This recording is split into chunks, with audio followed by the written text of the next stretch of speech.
Good morning. Good morning. Good morning. Good morning. Is it a good morning? Yes? Okay, that's a good start. Good morning. Is it a good morning? Yes, good morning. Okay, have we got some volume there? Let's just do a quick check. Check, check.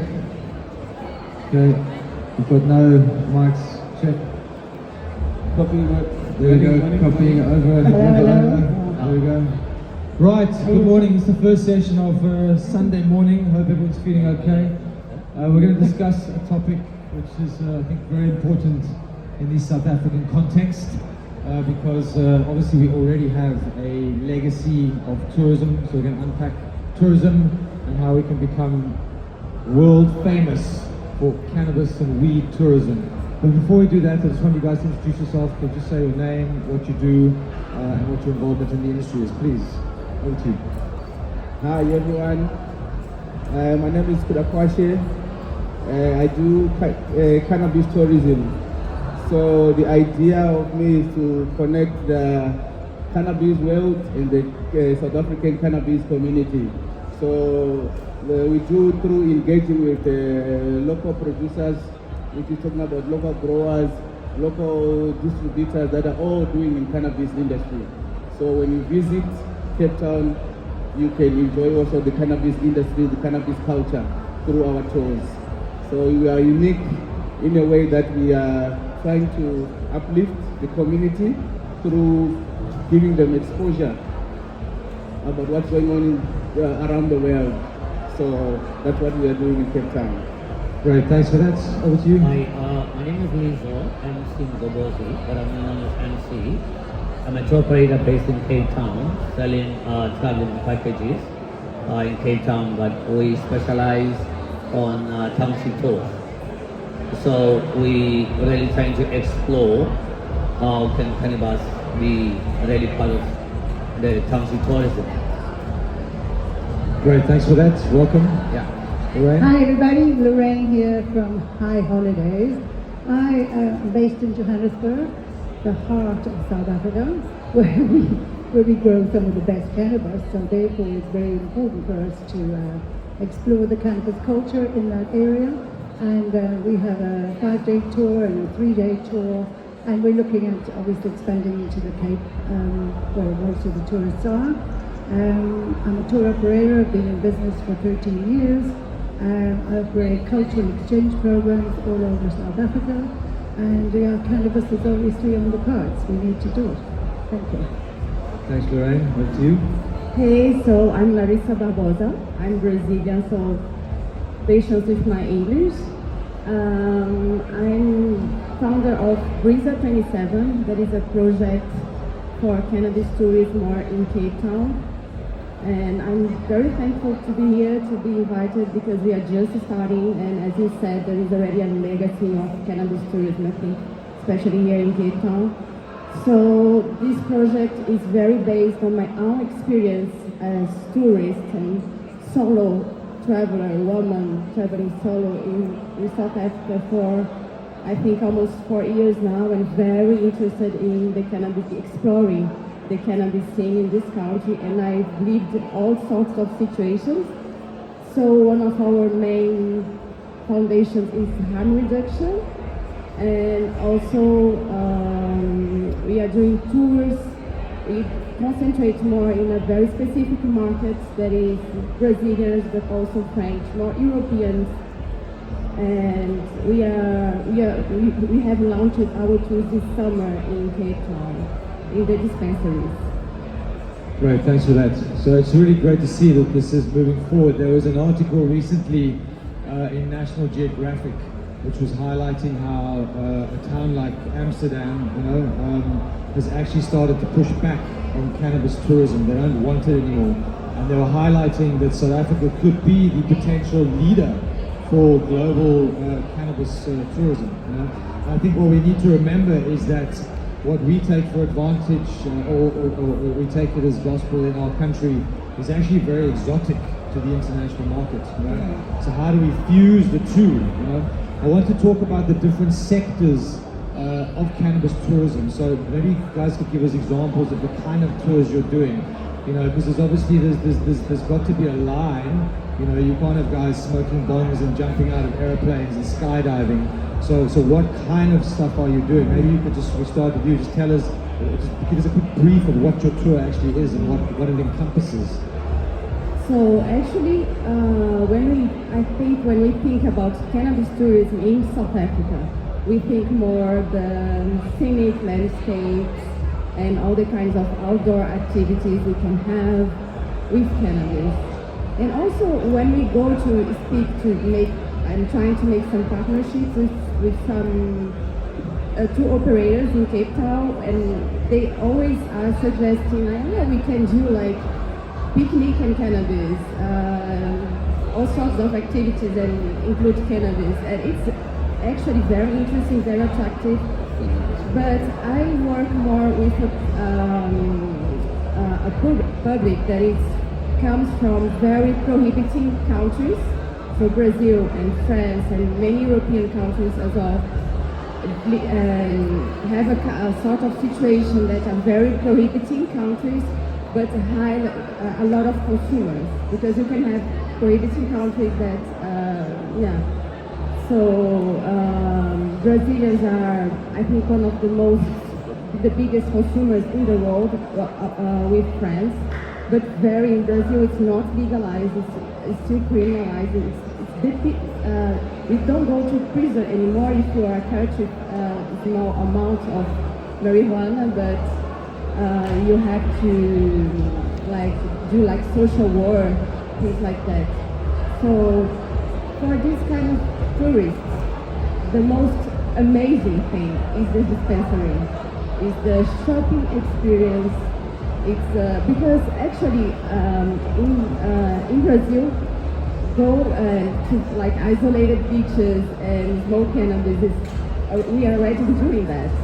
What we don't have really is the dispensary. So we like to guide the tourists to have a better experience, a better shopping experience in the dispensary. That's our main focus. It's very informative, and also with information that also goes in the sense of harm reduction, because I always say that to many bartenders, we are not used to the potency of cannabis that we find here in South Africa. And there are many other points to see that our endocannabinoid system is not really activated sometimes when we arrive. So sometimes we smoke a joint and we are not really high, but then your endocannabinoid system gets activated. And I've been having feedbacks of tourists that were fainting after have a joint and then an edible, and then they get very high, and it can have like bad experiences. Yeah, I want to talk about responsible tourism later. So essentially your focus is around these dispensaries, which I understand. You know, when I first went to LA 5 years ago, and being able to walk into a dispensary was the most liberating experience of my life. You know, it was completely mind-blowing. And I've noticed that obviously there's a lot of clubs down here that are completely rogue and not running on any club principles. They're essentially just shops. But I've been into several since I've been down, and it's an amazing experience. It really is, to go into the different styles, the different designs. You know, the clubs are capturing a real essence. So I completely understand the logic behind that. Joburg, tell us about some of the tours you do there and what they encompass. Yeah. I think for me, for you, High Holidays, the way we position ourselves is that people need to learn more about the plant, and not just about ingesting it or smoking it or whatever, but what else it can do for you. So we like to explore cooking with the plant. We like to explore the different strains, and for people, sometimes people just want to grow themselves and they don't know how to go about it. So we take them to the farm and we show them how that all happens, and they can also, sometimes people are interested in getting into the business of cannabis. So we look at that as well. We come to Shiva and explore it a half a day there when people can learn more about the industry as well. So we look at the whole cannabis industry from a holistic point of view, but mostly to learn about the plant. And obviously have some fun, motto is learn, laugh, explore, because we feel that people need a safe space to practice, to try. Some people have never tried before, and as Larissa said, you can have a bad experience if you don't understand. So it's all about a safe place, safe and enjoyable, being able to partake of the plant without worrying about, what's going to do But to you. you're taking your guests into Soweto and different areas as I well. mean, that's the other side of it, the different cultures, to understand the Rastas and to explore the Rasta culture. So we and also I truly believe that stoners just don't want to get stoned all the time. They also want to see a bit of the country. So we take in the tourist attractions within the area as well. And we go for hikes, we go for walks, we cook with it, we do practically all the, as you say, all the activities with no jumping out of planes while you're high, of course. But we can arrange that for when you're not high. Yeah, we're definitely going to touch on the responsible tourism. Just tell us about some of the stuff that you're doing contextually. I think potentially from a township perspective, with cannabis, where we come from, it's always had a whole stereotypes about it, why we use it, this is what happened, and all this kind of stuff.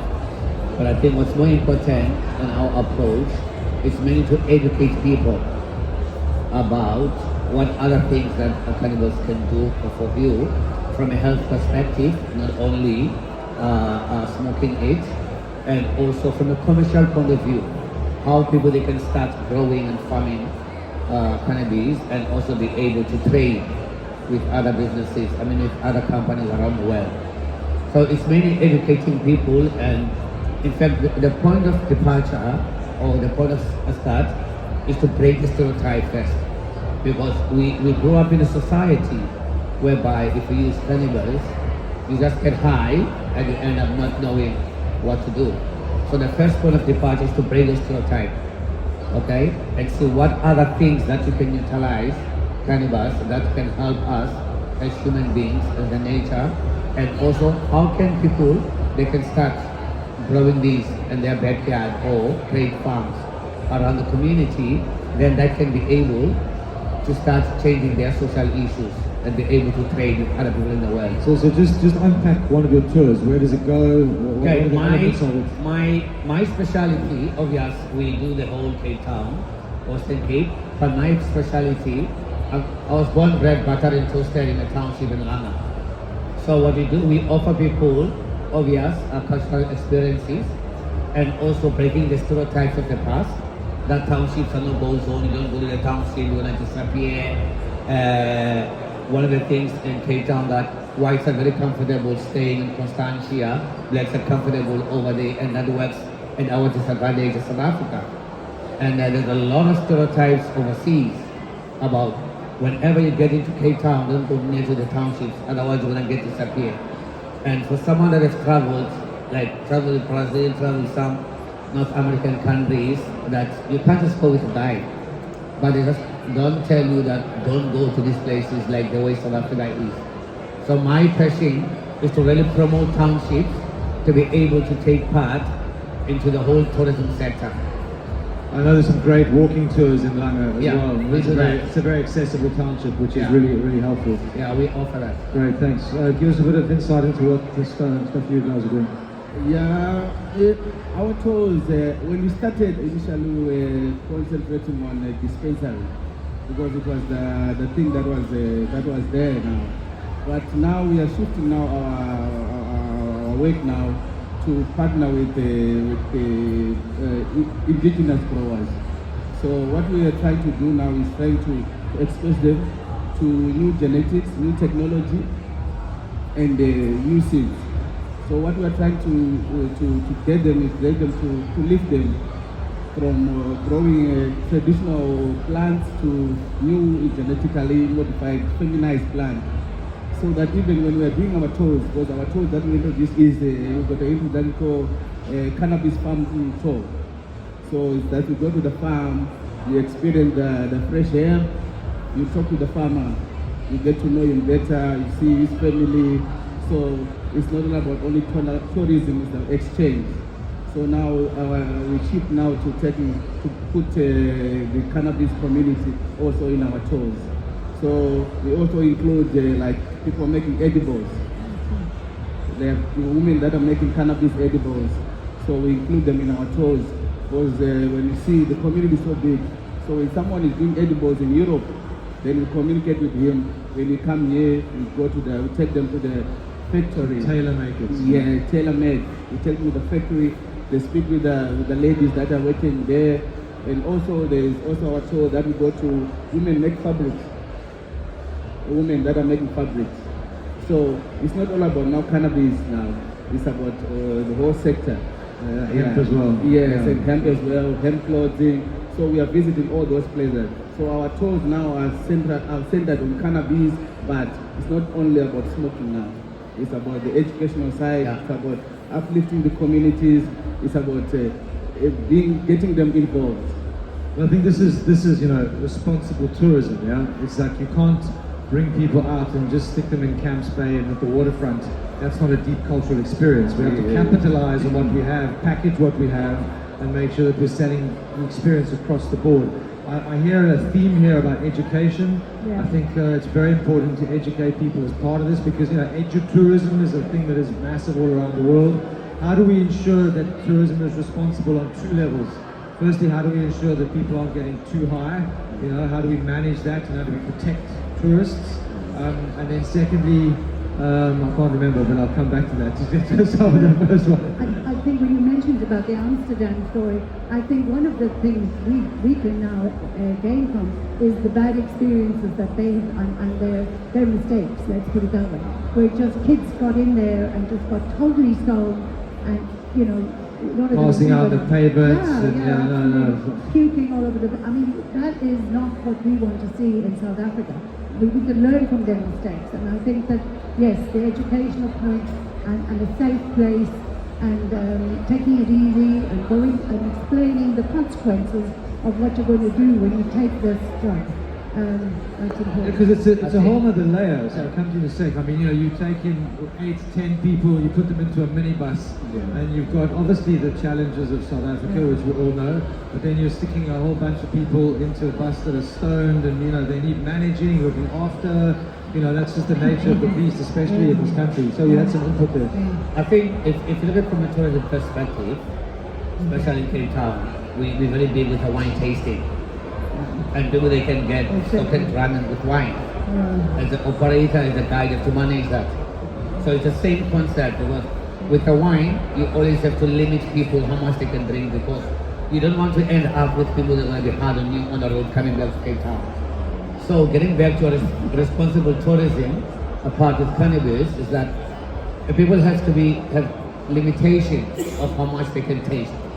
Like in my concept, if I go and open up like a cannabis or tasting in Langa, people they can smoke up to a certain point. Or you can smoke and stop and start again if you need to. But you have to manage it because you don't want to get people ended up doing stupid things because they're so messed up.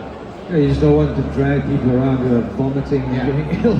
It's almost in your best interest to protect But it's the them, same as like, as I was saying, if you look at it from a wine tasting perspective, okay, every second day you get tourists going for wine tasting. Yes. You can go there and come back unruly. But as a guide, as an operator, you need to manage those people in the bus. Because this family might not be happy with what you do, but it becomes your responsibility as a guide and as an operator to make sure that you manage that. So in my point of view, it's a similar process that needs to be regulated and have a close eye on it. Yeah, agreed. How do you package? How do you go to people in Brazil and go, come to South Africa? How do you package it together and how do you persuade people that they should come here to travel? It's interesting. I have many narratives about Africa and as I know how is the Brazilian weed culture, and I know here it's very mature. The market is very mature. The consumers are very mature too. In Brazil we have really, it's easy to package because here is so much better. So yeah, so in Brazil we have just now we're starting having more flowers and more better products. We have more access to, but it's really very underground, and you need to know who is growing what, and it's really if you are everyday consumer that you can have more access. But for general people, it's really the blocks of wheat with a lot of seeds, and you don't know what is inside. A bit of ash too. So what I package, what is very important on my narrative is the outdoor and the greenhouse. Because yeah, in Amsterdam and in Canada, you can find in the dispensaries, you can find indoor flowers. Everywhere, Yeah. And here I think that what is really special, the narrative about the sun, the weather, and the knowledge of growers. And I would like actually to speak more about growers. We don't see the growers in the dispensary. I think this is really, it's a pity that we don't see them. I'd like also to speak a little bit about the educational aspect, because I think it's two sides. The educational aspect of the tourists, that the harm reduction, and we can be inspired by the wine tasting. But it's also the education, I think, of the dispensaries and the bartenders. I really perceive that, and I think it's a pity that the dispensaries, the clubs, they are okay with the tourists. They are even happy. But I don't think they perceive themselves, and they are not really sensitive sometimes to the tourists. They don't perceive themselves as the dispensaries in Cape Town are for locals. It's for the local market. And it's very difficult, I think, it's a very long way to educate also the dispensaries for receiving tourists and guiding tourists that don't know all the products and the possibilities of South African market, cannabis market. I think that is a big, actually, I would even say it's close to being a crisis at the moment. We have, I find it bizarre that we have this multi-billion-dollar industry, and then we have the consumer. And the connection point between the consumer and this multi-billion-dollar industry is the bud tender, who's normally on minimum wage, who might know about dank weed, but knows nothing about the medical side, the endocannabinoid system. And we put all our faith in these people that are just not being trained properly. So I agree, that's a big challenge. I think the other thing at the moment is that we're still in a society where, you know, we're still dealing with cultural colonization. We're still dealing with trying to find our own sort of markets. You know, if I come to South Africa, the first thing I want to do is sample what? I want to sample local genetics, but we're obsessed with all the international genetics that we're growing. So I would like to see more local produce in the market. And when I went to the dispensary the other day, the first thing I wanted was outdoor, because I was like, I want to try this from the region. I don't want to try it indoor, because I can, as you say, I can try it anywhere. So I think outdoor and tunnels, so that you are benefiting from the natural environment to some degree, is really important. You had some input there. Yes, I also want to add that, like you said, that the dispensaries, they are not coming to the party as we expect, because we are living in a Cape Town is like a tourist area. So some of they must also be tourist friendly, and they can be able to differentiate, you know, someone who came with a guide and someone who came alone. So if someone come with a guide, that means that they must also take into consideration. Also, the other aspect that I want to add is of the flower.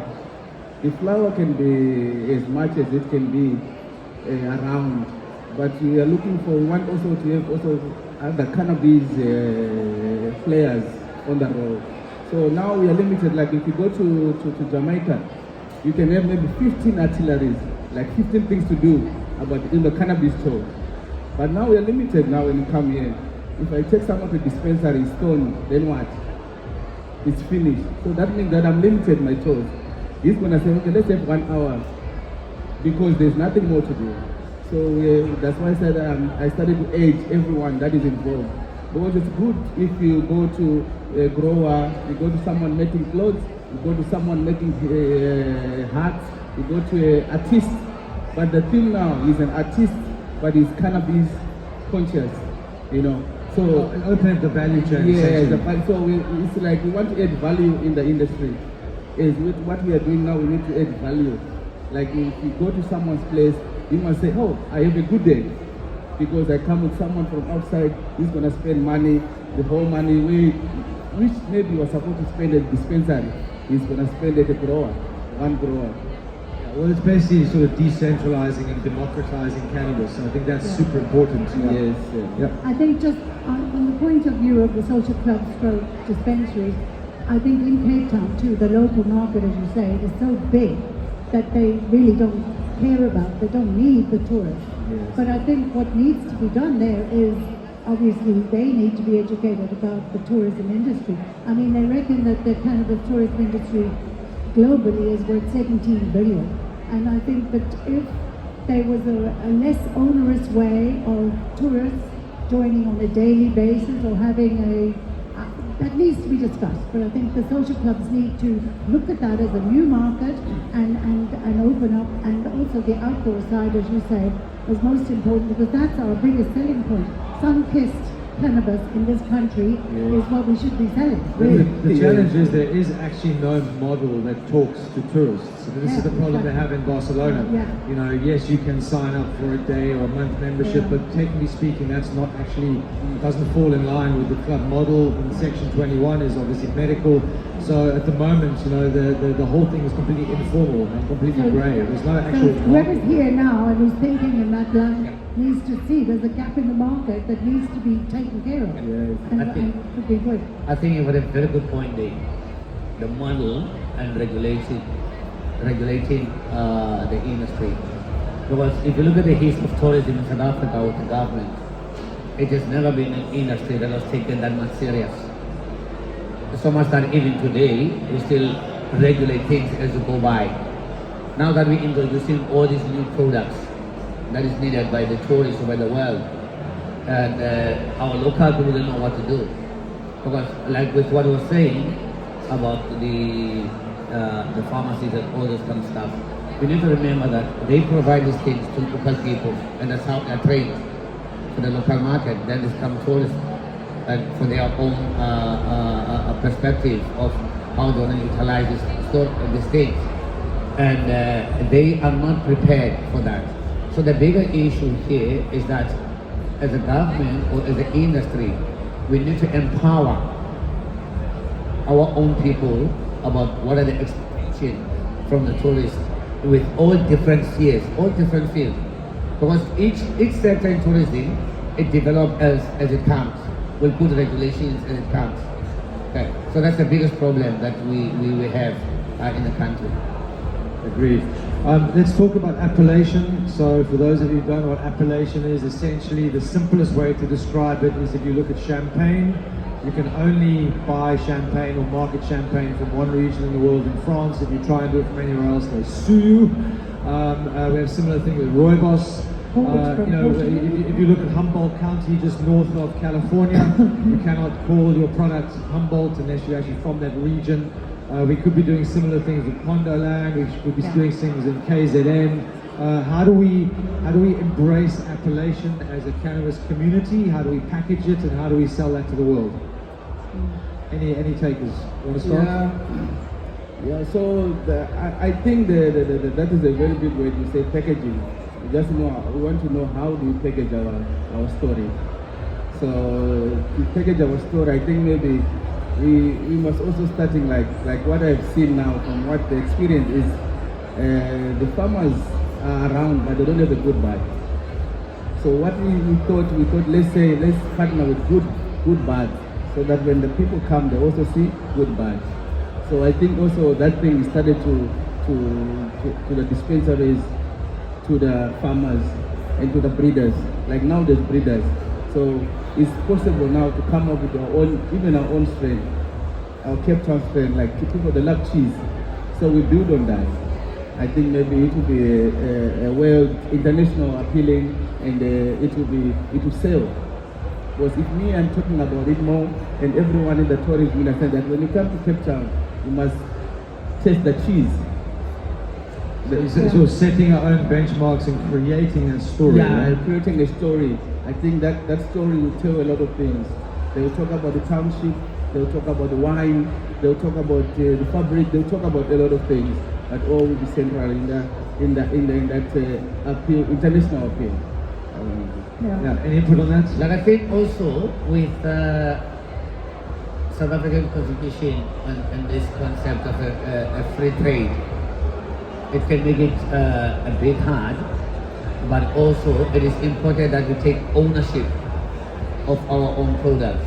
Like it's a certain, I want to know this in also like the type of weed that we get it, like they call it Iswat. That weed you can only get it in the Swati state. And it would be nice that those people, they can take ownership of that particular product, that they can help them to grow that particular community. Okay, but also that might also contradict with the condition that says we get into the free world trading. You get the point? Because the only way that people they can really move and sustain themselves within the whole industry, if that particular flower can only grow in that industry, then we can kind of stamp it and we can only find it rightly. It's like wine, you get it wine anyway, but there's certain wine that you can get it in France. There's certain type of wine you get it only in Cape Town. This is why we need more sort of land race championing, because ultimately I don't want to come from London and smoke some international cheese or some international strain. I want to smoke local stuff. I think that's the key thing. People want to sample local. You know? So I think we need to work harder on that as an industry. Locally made. I think the regulation will come into effect when we start having sort of regulation and branding on the product and grading it.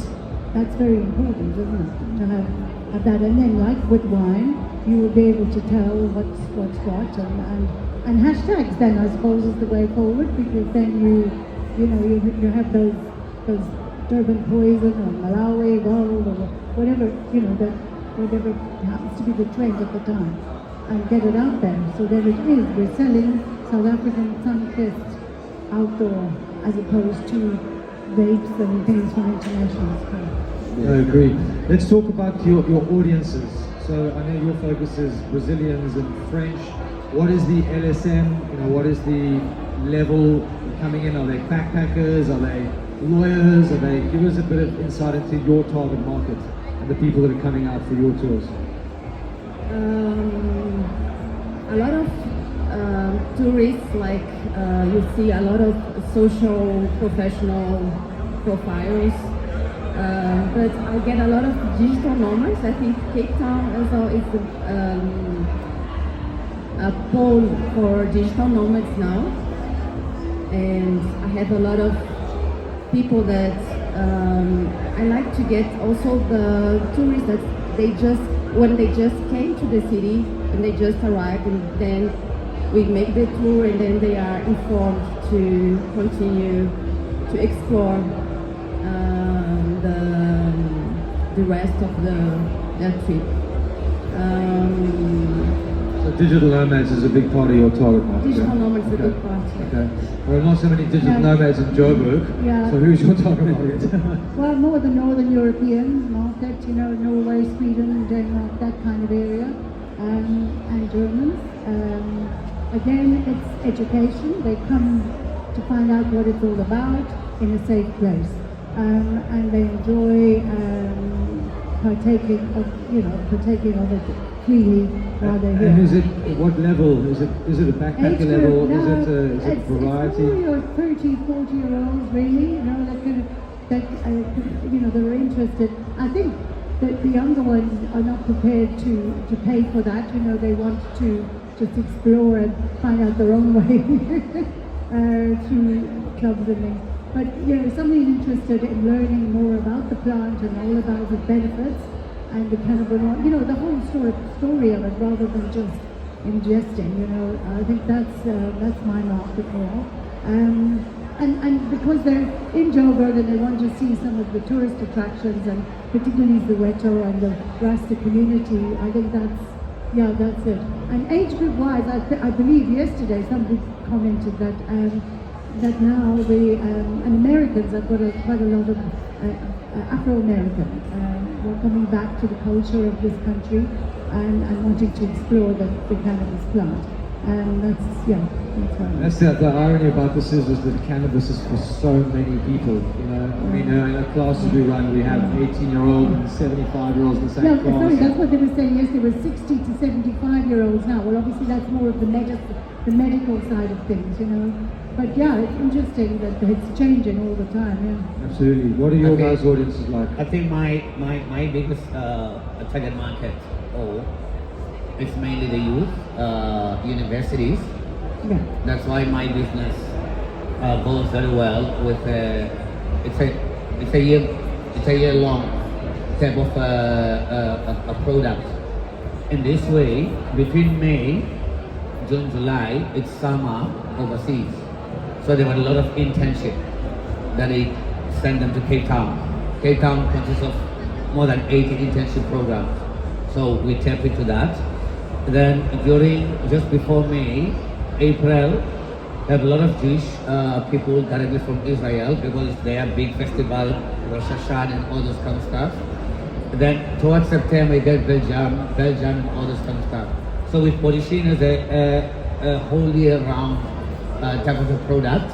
But the biggest market really is the exchange program, internship, that they come all over the place. And from specific countries, I know there's a lot of Americans that come a lot of internships. Americans. Then the British one or the Great Britain is a sport tours. Like now, May in their winter, we expect a lot of schools that they do sports tours. They come down to Cape Town for rugby, cricket, netball, hockey, all this kind of stuff. So I'm mainly in the youth market. Okay, great. Responsible, eh? Those are yours. Yeah, so I usually deal with the entrepreneurs and millennials. So market, because of social media, those are our biggest tools that we use. So mostly the countries that are pushing for legalization, those are my friends. All of the countries that are already legalized. So we're looking at the Americans, like American, look at German, look at the Switzerland, not because it's legalized, but because when they come here, they want to smoke. So it's also part of the German Swiss type of people that come here. Then they talk about Jamaicans, when they come here, they want to experience, yes.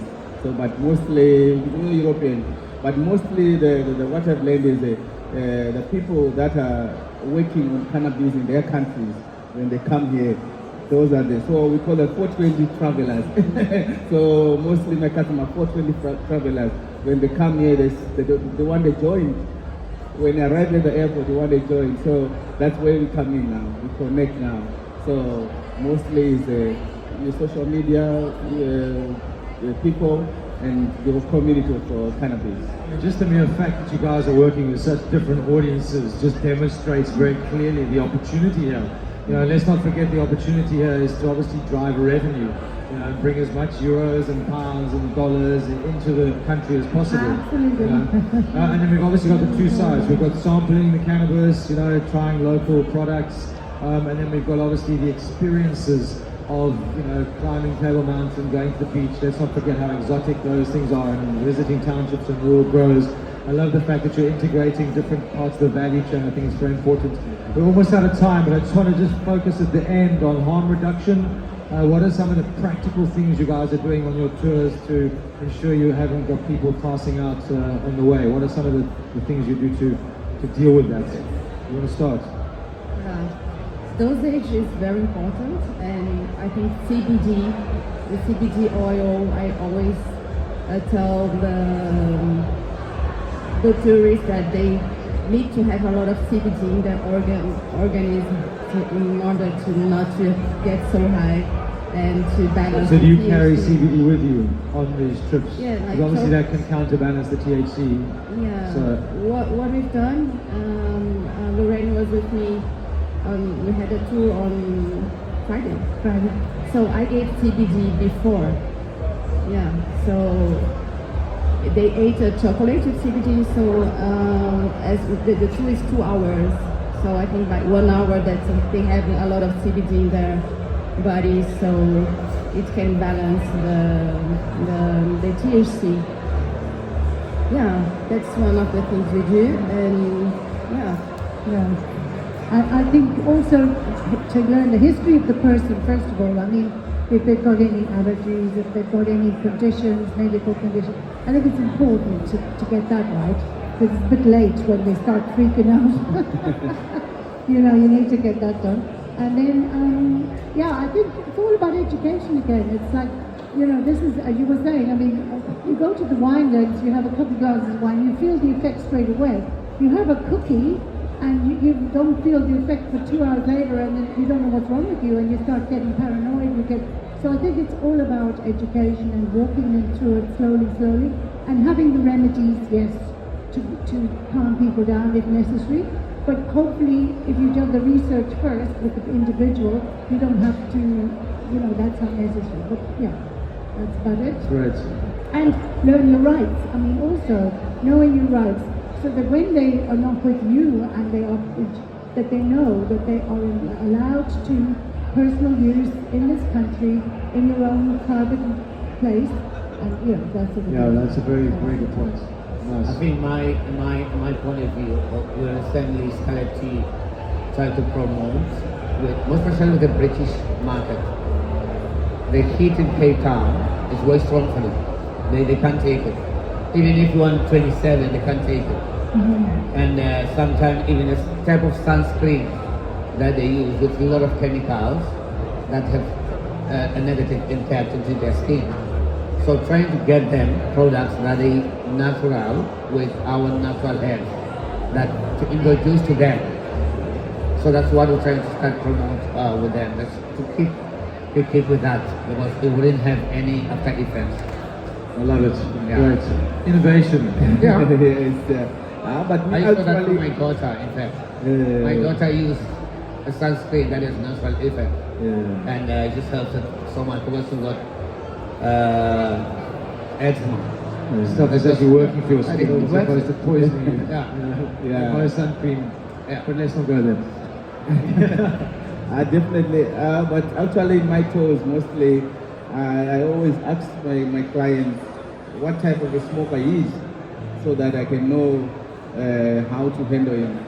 So sometimes he's a recreational smoker, or maybe smoke once a week, maybe smoke every day too. So I need to know that history, so that when we are even in dispensaries, I know that no, this give him this will give him that.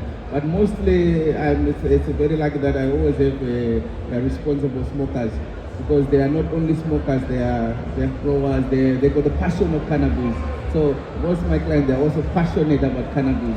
That's why we're trying to take them to growers, so they meet and they share ideas, so that he is passionate. So that's the other luck that I have. But besides that, like you said, CBD oil, just for all those cases of that are bad. But you've got to manage that like smoker's ego. Yeah. It's like, this is not strong, and I'll smoke the whole thing. Same with edibles. Guys, fascinating conversation. I'm very, very enthused and excited about the possibility of cannabis tourism in South Africa and the Southern African region. It's amazing that you're bringing people in from different countries, so thank you for doing that. I think it's really important that we also set some standards. We need to set some standards for cannabis tourism. What are the benchmarks?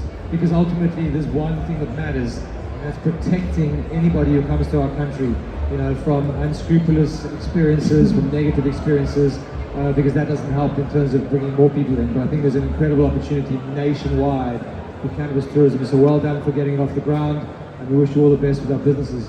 Okay, great, thank you. We give the guys a round of applause, please. Thank you. Cool, thanks guys.